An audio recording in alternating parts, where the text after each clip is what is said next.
Hey singers, I'm Justin Stoney, the founder of New York Vocal Coaching, welcoming you to episode 29 of Voice Lessons Online. This is the show where passionate voice teachers help us learn from legendary artists. Today's singer was the most prolific force in the most influential rock band in history. And beyond the Beatles, there was Wings, solo projects, and collaborations with, well, just about everybody. You might even say that there's only two types of singers, those who know they've been influenced by this man, and those who are about to find out. Me? I'm in the first camp. He's even on my wall in Lego form. It's Paul McCartney. Well, let it be, let it be, now let it be, let it be. There will be an answer, let it be. Why she had to go, I don't know, she wouldn't say. I said something wrong, now I long for yesterday. Remember to let her under your skin, and you begin to make it better, better, better, better, better, better. Come on. La, la, la, la, la, la, la. Well, Paul, we cannot let it be. There's just too much to learn. Starting with Zac Bradford, here to explore Paul's epic endurance. Paul McCartney is synonymous with rock and roll, innovation, and endurance. At 80 years young, he is still rocking out 3-hour concerts. I was fortunate enough to see one of these last year, and boy was I blown away. His stamina isn't just impressive for his age, it's a marvel at any age. The ability to use a wide variety of vocal sounds and coordinations is both a sign of and a contributing factor to a high-functioning and healthy voice. And McCartney demonstrates this through his wide use of vocal sounds, including vocal registers, pitch, dynamics, and phonation types. In this clip, you'll be treated to 𝗪𝗏𝗄 using at least 4 vocal register settings and 3 octaves of range. Check it out. The girl is mine. The girl is mine. The girl is mine. The girl is mine. The girl is mine. Mine, mine. Yep, she's mine. Mine, mine. The girl is mine. Mine, mine. Yes, she's mine. Wow, right? In these next clips, you'll hear McCartney use multiple phonation types, starting with breathy phonation in the first clip, and then in the second clip, moving between raspy and clean phonation. Enjoy. There is a pain inside my heart. It means so much to me. Girl, I love you. Girl, I love you so bad. Babe, I'm a man. You're the only words I know. Baby, help me to understand. Oh, baby, I'm a man. Now, these are just a small sample of the many vocal colors and coordinations that 𝗪𝗏𝗄 uses in his singing. There are many things we can learn from Paul McCartney, but perhaps the lesson here is that employing a wide variety of vocal colors and coordinations promotes longevity and stamina. Additionally, it provides more tools for expressive singing. That's all from me today, singers. I look forward to seeing you again next time. Awesome, Zac. And Nicolás Hormazábal. Paul's use of distortion is quite legendary. Paul McCartney is a fundamental figure of the history of rock, not only as a bassist and composer, but also for his distinctive voice. Throughout his career, especially during his years with the Beatles and his solo career songs, McCartney showcases an impressive vocal versatility. One of the most interesting aspects of his singing is his ability to adopt a raspy and powerful voice, as he does in iconic tracks like 𝗘𝗫𝗀𝗀 and Oh Darling. you told me you didn't need me anymore. Well, you know I nearly broke down and cried. As a specialist in rock and distortion from NYVC, I want to highlight Paul's skills and control over the rasp, also known as false full distortion. Paul demonstrated control over his vestibular folds at various levels, as he transitioned between the light rasp and overcompressed rasp.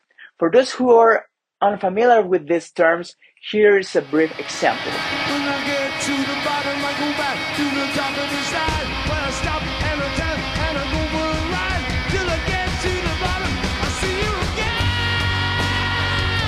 Yeah, yeah, yeah. Light rasp sound like it's the minimum amount of closure on a vestibular fold to create distortion, and an overcompressed rasp is the opposite. It's the maximum closure on the vocal folds, creating an aggressive distortions. Going back into Paul's voice, this style not only added raw and intensity to his music, but also profoundly influenced future generation of rock vocalists.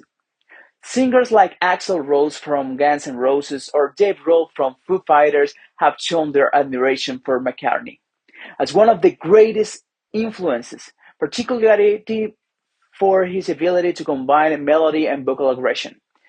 His approach demonstrated that rock is not just about power, but also about technique and emotion. McCartney thought us that the voice can be as an important instrument as any other in the creation of rock. If this ever-changing world in which we live in makes you give in and cry, so live and let die.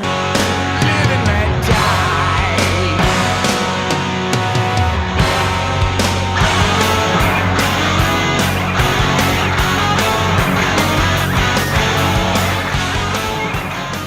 Great stuff, sir. And Bryan Chan, tell us about Paul McCartney's resonance strategies. So one thing that Paul McCartney does really well is his use of open and closed sounds as stylistic vocal choices. So let's dissect that just a little bit. What is an open and closed sound?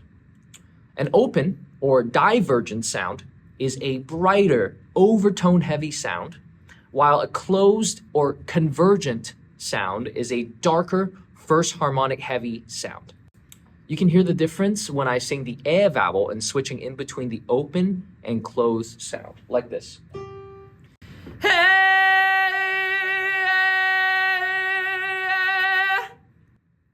As you can probably hear from the demonstration, the open sound conveys a metallic, clear, shoutier feel, while the closed sound conveys a more controlled, warmer feel. So looking at Paul McCartney, he uses both open and closed sounds differently during different sections of a given sound. For instance, in his performance in Live and Let Die, Paul skillfully kept many of the notes that leans towards an open sound, a closed sound instead, in the opening verse, giving it a more mellow, controlled feel that complements the spacious instrumentals. If this ever-changing world in which we live in makes you give in and cry. Meanwhile, for a song like Silly Love Songs, Paul kept many of his wailing O vowel notes with an open sound during the climax of the song, giving it a more carefree, silly feel that complements the lyrics and the feel of the music.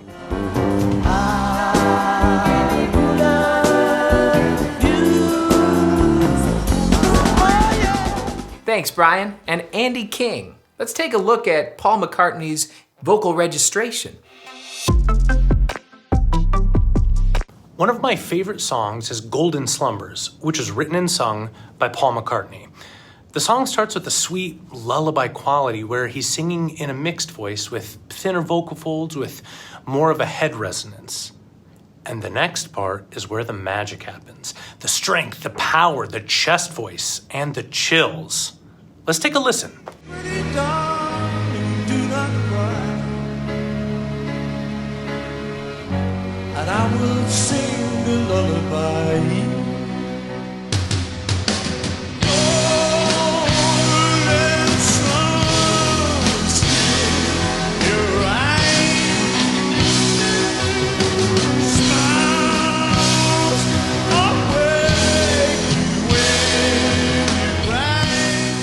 I mean, come on. Part of what makes this transition so cool is the registration change. He's going from a more mixed voice sound to a mouthy, strong, and powerful chest voice, or what some call mode 1 or thick folds. He's such a master at taking us on a journey musically, and he's using his voice as another tool to really make this moment hit. And that's exactly what I want for you. I want to hear you make vocal choices based on the journey, based on the emotion, based on what you're feeling. The first step is to work these registers in isolation so you can access them. The second step is to let go of any should or shouldn't and right or wrong. If you have access to the registration quality you want and you allow the emotion and journey to guide you, you will also be making magic, just like Sir Paul McCartney. Thanks, Andy, and thanks to all of these professionals. I'll give you my analysis of Paul in a moment, but first, here are some things to make sure you're getting better all the time on your vocal journey. To get to know the Voice Lessons online team or schedule a lesson, visit voicelessonsonline.com. To get your copy of Justin Stoney's book, Sing Like Never Before, visit singLikeNeverBefore.com. If you'd like a vocal course that you can do from home, check out the Voice Lessons to the World vocal course. Our 12-part program takes you on a journey from beginner to master-level vocal exercises. Find it at voicelessonstotheworld.com. If you're a voice teacher looking to master your craft, join our worldwide community at voiceteachertraining.com. Finally, if you'd like free vocal tips sent to you each day, sign up at dailyvocaltips.com. How do I find my voice? A lot of singers ask this. I gotta find it. How do you find it? But there's a problem with the question. You see, finding your voice requires you to find a bunch of other people's voices. Don't forget, you already have originality. Your God-given instrument. It's literally one of a kind. And your life experience, totally unique too. So it's not really, how do I find my voice? It's, how do I make it do what I want 8 days a week? And the answer? Copy, copy, copy. Almost nobody has ever been better at this than Sir Paul. His originality, his genius even, comes from his ability to be influenced by more sounds than anybody else, not less. Want proof? There's plenty. Often Paul seems to be doing a specific singer's voice, like Little Richard.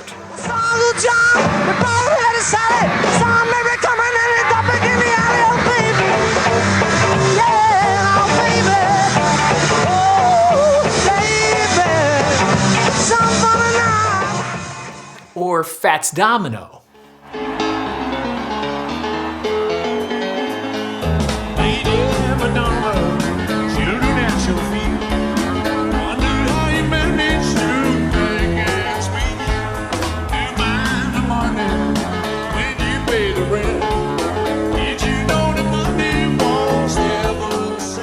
Or Pete Townsend.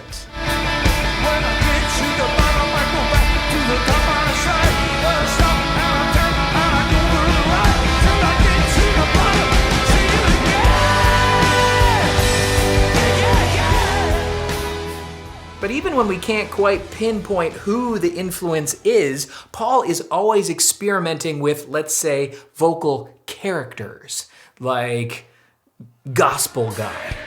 Make me feel so good, you make me feel so good.